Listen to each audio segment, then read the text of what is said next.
दोस्तों आज हम लोग बात करेंगे COP27 COP27 या कॉन्फ्रेंस ऑफ पार्टी 27 क्या है। इसको जानने से पहले मैं आप लोग के सामने कुछ तथ्य रखना चाहता हूँ। तथ्य प्रश्न के रूप में है। अगर मैं आपसे पूछूं कि first world war, second world war और जलवायु परिवर्तन क्लाइमेट चेंज, इन तीनों में पूरे विश्व को सबसे ज़्यादा नुकसान किससे हुआ है?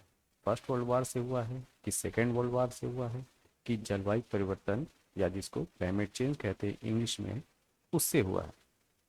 तो दोस्तों इस प्रश्न का सही उत्तर है कि जलवायु परिवर्तन से सबसे ज़्यादा आज तक विश्व को हुआ है। तो सीओपी है होता क्या है, सीओपी की शुरुआत कब से हो रही है और इसका मतलब क्या है? तो देखिए, इसकी शुरुआत होती है 1992 में। कैसे? ध्यान दीजिए, 1992 में अर्थ समिट होती है। क्या? अर्थ समिट, जिसको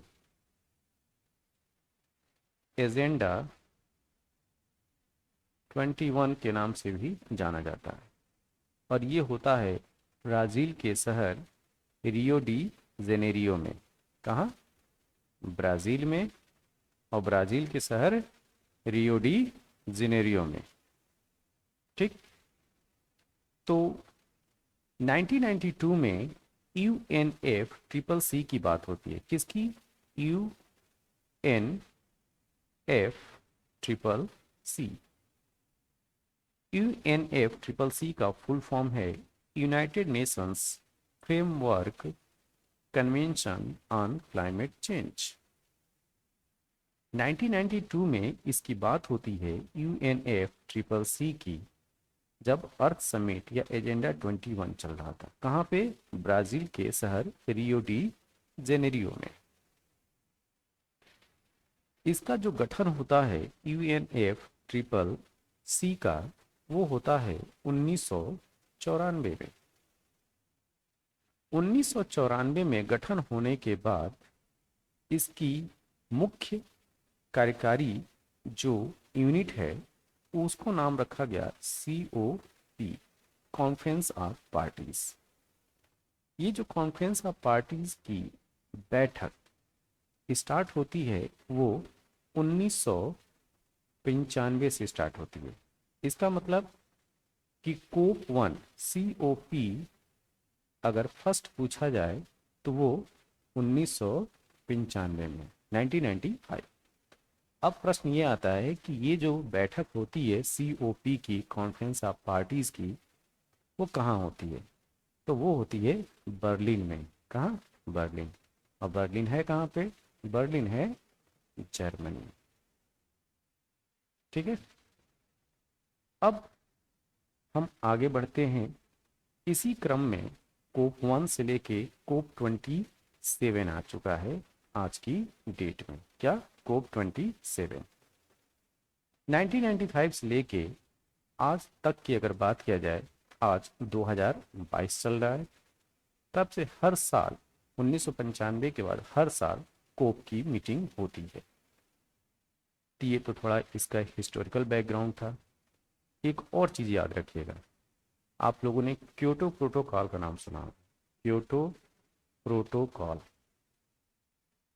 क्योटो प्रोटोकॉल का जो डिसीजन होता है वो ग्लोबल वार्मिंग के जो चैलेंज हैं उसको टैकल करने के लिए। तो क्योटो प्रोटोकॉल, क्योटो शहर है जापान का, ये डिसीजन होता है COP3, मतलब कॉन्फ्रेंस ऑफ पार्टीज थर्ड में क्योटो प्रोटोकॉल साइन होता है। अब जो COP27 है वो इजिप्ट में होने जा रहा है। कहाँ पे? इजिप्ट में, जिसको मिस्र बोलते हैं। और इजिप्ट का शहर शर्म एल शेख। क्या? शर्म एल शेख, ये शहर का नाम है, जहाँ पे 6 नवंबर से लेके 18 नवंबर तक यह कॉन्फ्रेंस चलेगी। कब से कब तक? 6 नवंबर से 18 नवंबर तक। अब हम बात करते हैं कि यह जो संयुक्त राष्ट्र जलवायु शिखर सम्मेलन है वो है क्या।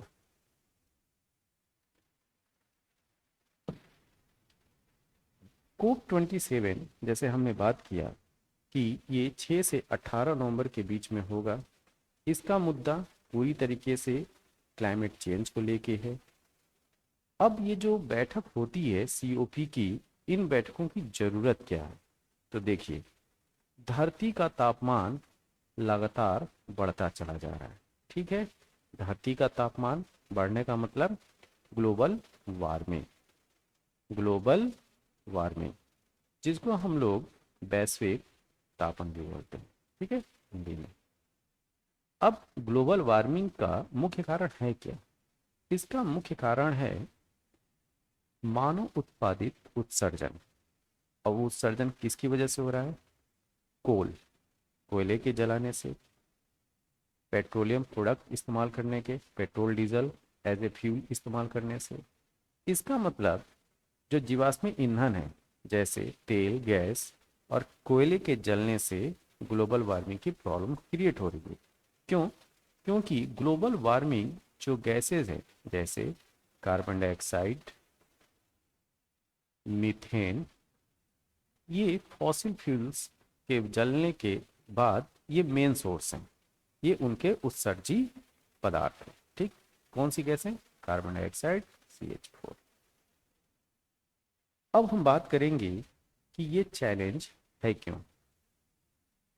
IPCC, inter governmental panel on Climate change के अनुसार वैश्विक स्तर पर धरती का तापमान 1.1 डिग्री सेल्सियस बढ़ चुका है। कितना बढ़ चुका है? 1.1 डिग्री सेल्सियस ऑलरेडी बढ़ चुका है। समझ रहे हैं? Inter governmental panel on Climate change की रिपोर्ट यह कहती है कि ये जो तापमान बढ़ने का जो क्रम है, अभी तो 1.1 डिग्री सेंटीग्रेड बढ़ ही चुका है। अब ये 1.5 डिग्री 1.5 डिग्री सेंटीग्रेड की तरफ बढ़ रहा है।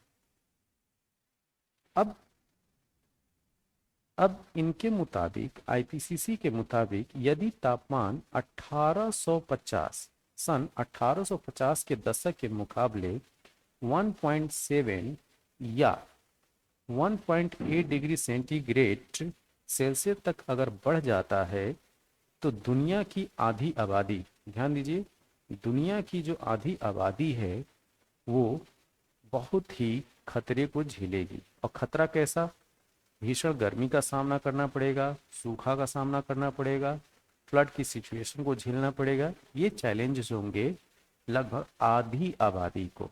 दुनिया की आधी आबादी, अगर मैं कहूँ कि लगभग 4 बिलियन पॉपुलेशन जो है वो एक्सट्रीम कंडीशन को फेस करेगी, जो कि क्लाइमेट चेंज की वजह से उत्पन्न होगा।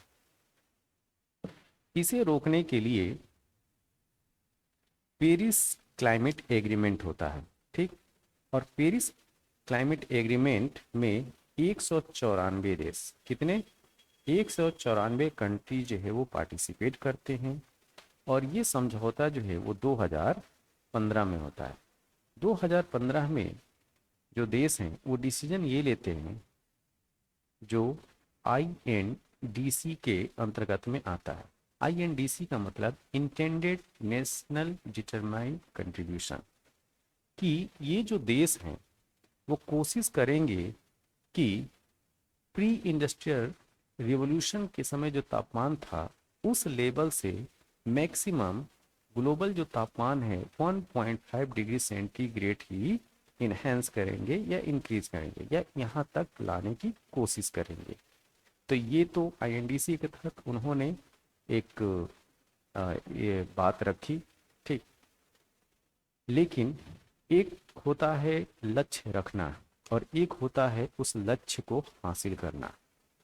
तो अभी जो रिपोर्ट आई थी IPCC की, उसमें ये बात कहा गया था कि हमने लक्ष्य तो रखा कि हम प्री इंडस्ट्रियल रिवॉल्यूशन से 1.5 डिग्री सेंटीग्रेड से ज़्यादा तापमान नहीं होने देंगे, ये हम प्रयास करेंगे। सारे देशों ने ये बात कही, लेकिन ये जो प्रयास है उस प्रयास में एक पॉजिटिव जो सिग्नल होता है वो देखने को नहीं मिल रहा है। बातें जो हैं गवर्नमेंट्स जो ग्लोबल लीडर्स हैं उनकी खोखली नजर आ रही। अब हम बात करेंगे कि COP27 में कौन कौन शामिल होगा। ठीक है, तो इस सम्मेलन में शामिल होने के लिए 200 से अधिक देशों की सरकारों को आमंत्रित किया गया है। अब सोचिए, 200 से अधिक देशों की सरकारों को, तो इसका मतलब कि विश्व का लगभग कोई देश छूटा ही नहीं, और जो छूटे होंगे छोटे मोटे आइलैंड छूटे होंगे। ओके, कुछ बड़े देशों के नेता जैसे ब्रिटेन के प्रधानमंत्री जो अभी चुने गए हैं, कौन, ऋषि सुनक, और रूस के राष्ट्रपति व्लादिमीर पुतिन इसमें शायद शामिल ना हो पाए, ऐसा मीडिया रिपोर्ट आ रही है। तो व्लादिमीर पुतिन और ऋषि सुनक के आने में थोड़ा सा डाउट है। हालांकि इन देशों के प्रतिनिधि सम्मेलन में हिस्सा लेंगे, तो ये तो नहीं आएंगे, लेकिन अपने कोई ना कोई रिप्रेजेंटेटिव ये भेजेंगे। ठीक है, अच्छा, वहीं चीन जैसे कुछ देशों ने भी अपने नेता को उपस्थिति पुष्टि नहीं की है। तो सोचिए, यहाँ पे इस क्लाइमेट चेंज जो इतना इम्पोर्टेंट मुद्दा है, जलवायु परिवर्तन इतना इम्पोर्टेंट मुद्दा है, उसमें विकसित राष्ट्र ब्रिटेन, रूस और दुनिया का मोस्ट पॉपुलस सबसे बड़ी जनसंख्या वाला राष्ट्र चाइना इसको हल्के में ले रहे हैं। ठीक, उनके राष्ट्राध्यक्षों को जाना चाहिए, तो उसमें अभी डाउट हो रहा है, वो अपने रिप्रेजेंटेटिव को भेजने की बात कर रहे हैं। अब हम बात करते हैं कि मिस्र इसकी मेजबानी कर रहा है। तो मिस्र ने सभी देशों से अपील की है कि आप लोग आपसी मतभेद को छोड़िए, और क्लाइमेट चेंज का जो मुद्दा है, जो सबसे सबसे इम्पोर्टेंट सबसे महत्वपूर्ण मुद्दा है, उस पे हम ध्यान लगाएं। अब ये तो बात हो गई जो देश है और देश के लीडर्स की। अब इनके अलावा COP27 में और कौन कौन शामिल होता है, तो इनके अलावा जो पर्यावरण इन्वायरमेंट के फील्ड में जो काम करने वाले लोग हैं, संगठन, कम्युनिटी ग्रुप्स, थिंक टैंक, कारोबारी कंपनियां, और ध्यान दीजिएगा धार्मिक समूह भी इस सम्मेलन में हिस्सा लेंगे। अब बात करते हैं हम नेक्स्ट। अच्छा, अगर आपसे पूछा जाए कि यह सम्मेलन जो है वो मिस्र में ही क्यों आयोजित हो रहा है, COP27 जो है वो मिस्र में क्यों हो रहा है, और मिस्र की लोकेशन आप ये देख सकते हैं, ये कहाँ पे है, ये अफ्रीका कॉन्टिनेंट के नॉर्दर्न पोर्शन में। ठीक, ये पोजीशन है मिस्र की। अच्छा, आप लोग ये कह सकते हैं कि मिस्र का पिरामिड देखने के लिए शायद ये सम्मेलन हो रहा होगा। ठीक, या कुछ और जगहों पे घूमने के लिए मिस्र को ही क्यों चुना गया। मिस्र को चूज करने का रीज़न ये है कि देखिए, यह 5वीं बार होगा, ये 5th टाइम होगा जब अफ्रीका के किसी हिस्से में यह जलवायु सम्मेलन हो रहा है। ठीक है, ये 5th टाइम। अब फिर पूरे अफ्रीका की बात की जा रही है। ठीक है, मिस्र की बात नहीं है, ये पूरे अफ्रीका की बात की जा रही है। राइट, ये 5वीं टाइम हो रहा है। इसमें यह है कि अफ्रीका में जो जलवायु परिवर्तन के जो प्रभाव हैं उसकी तरफ जो ग्लोबल कम्युनिटी है उसका ध्यान खींचना है, कि लोग जो हैं वो ध्यान दें कि अफ्रीका जो क्लाइमेट चेंज की जो प्रॉब्लम है उसको किस तरीके से फेस कर रहा है। थोड़ा एक और चीज़ ध्यान देने वाली बात है कि अफ्रीका जो है वो दुनिया के पर्यावरण की दृष्टि से, क्लाइमेट चेंज की दृष्टि से काफ़ी सेंसिटिव क्षेत्र है। ठीक है, अनुमानों के मुताबिक यह बात कही जा रही है कि जो पूर्वी अफ्रीका है, पूर्वी अफ्रीका मतलब ये वाला पोर्शन, ठीक है, ये जो पूर्वी अफ्रीका है ये वाला पोर्शन, केन्या, सोमालिया, ये सब आएंगे, उसमें सूखे की वजह से लगभग 1.7 करोड़ 1.7 करोड़ लोगों के सामने जो है वो खाने की चुनौती है, मतलब भूखमरी, एक्सट्रीम समझ आए कि हंगर की सिचुएशन। मिस्र के सम्मेलन की मेजबानी करने को लेकर भी विवाद रहा है। क्यों? क्योंकि कुछ जो ह्यूमन राइट्स ग्रुप हैं और जो इन्वायरमेंटलिस्ट हैं, पर्यावरण कार्यकर्ता, उनका कहना है कि इस सम्मेलन में हिस्सा लेने से रोक दिया है, क्योंकि यहाँ की मिस्र की जो सरकार है वो इन्वायरमेंट के प्रति जो है वो उतनी सजग नहीं रही। और हम लोग जब मुद्दे उठाते थे, इन्वायरमेंटलिस्टों का कहना है, पर्यावरण जो कार्यकर्ता है उनका कहना है, तो हमारी बात को जो है वो दबाने की कोशिश करती है यहाँ की सरकार। और COP27 जो है वो मिस्र को ही दिया गया है कि इजिप्ट ही जो है इसका सम्मेलन कराएगा। अब हम बात करेंगे कि COP27 में किन किन मुद्दों को पे चर्चा होगी। ठीक है, तो मुख्य 3 मुद्दे हैं। क्या? एक, ग्लोबल उत्सर्जन को कम करना। ठीक है, जो ग्रीन हाउस गैसेस हैं उसके उत्सर्जन को कम करना, तो ये तो टारगेट तो शुरू से होता चला आ रहा है। फिर देशों को जलवायु परिवर्तन से निपटने के लिए तैयार रहना, ठीक, एकदम अलर्ट रहे, तैयार रहें और इस दिशा में कदम उठाने में मदद करना। और इन गतिविधियों के लिए विकासशील देशों के लिए, ध्यान दीजिए, विकासशील देशों के लिए फंड सुरक्षित करना। तो मामला सबसे ज्यादा इंपॉर्टेंट यहाँ पे फंड का है।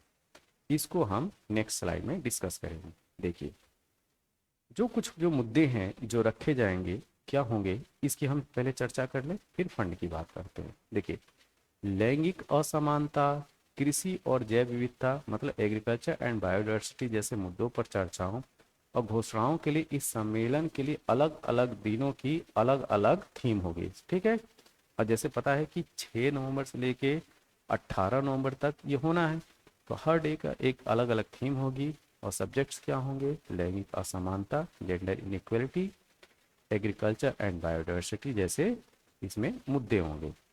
इसके साथ में जो सबसे बड़ा मुद्दा है वो है वित्तीय सहयोग, फाइनेंशियल कोऑपरेशन। देखिए, इसकी कहानी ऐसा नहीं है कि COP27 में पहली बार होगी। ठीक है, COP27 में पहली बार होगी ऐसी बात नहीं है। इसकी कहानी 2009 में स्टार्ट होती है।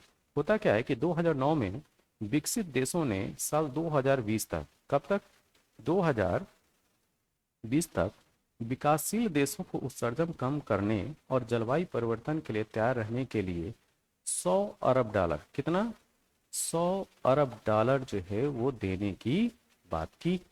कौन? जो डेवलप नेशंस हैं। लेकिन 2020 का जो लक्ष्य है उसको हासिल नहीं किया जा सका। अब 3 साल और बढ़ा दिया गया। ये जो लक्ष्य है वो 2023, तो 2023 अब आने में कितना टाइम है, केवल 1 साल। नेक्स्ट ईयर जो है वो 2023 ही है। ठीक, अब देखिए, जो इससे पहले बॉन में, जो जर्मनी का शहर है बॉन में, क्लाइमेट चेंज जो कॉन्फ्रेंस हुई थी उसमें बात ये कही गई थी कि ये जो पेमेंट करने वाला जो सिस्टम था इसको हटा दिया गया था। क्यों? क्योंकि विकसित देशों का डर ये है, ध्यान दीजिए, विकसित देशों को डर ये है कि पैसा चुकाने के लिए मजबूर किया गया तो उन्हें फिर दशकों तक पैसा चुकाते ही रहना होगा। कैसे? देखिए, विकासशील राष्ट्र ये कहते थे कि पर्यावरण से जो क्षति पहुंच रही है उसकी भी भरपाई जो है वो विकसित राष्ट्र करे। तो बॉन में जो क्लाइमेट चेंज कॉन्फ्रेंस हुआ, इस प्रोविजन को हटा दिया गया। केवल बात रखी गई कि 100 अरब डॉलर जो है वो, ये फंड जो है वो तैयार किया जाएगा। और कब तक? 2023 तक।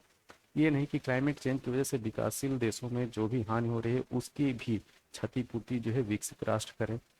ठीक है, तो विकसित राष्ट्रों का मानना था कि इस तरीके तो हम लोग तो विकासशील राष्ट्रों को कई सालों तक, कई वर्षों तक जो है हम पैसा चुकाते ही रह जाएंगे। तो इस प्रोविजन को हटा दिया गया।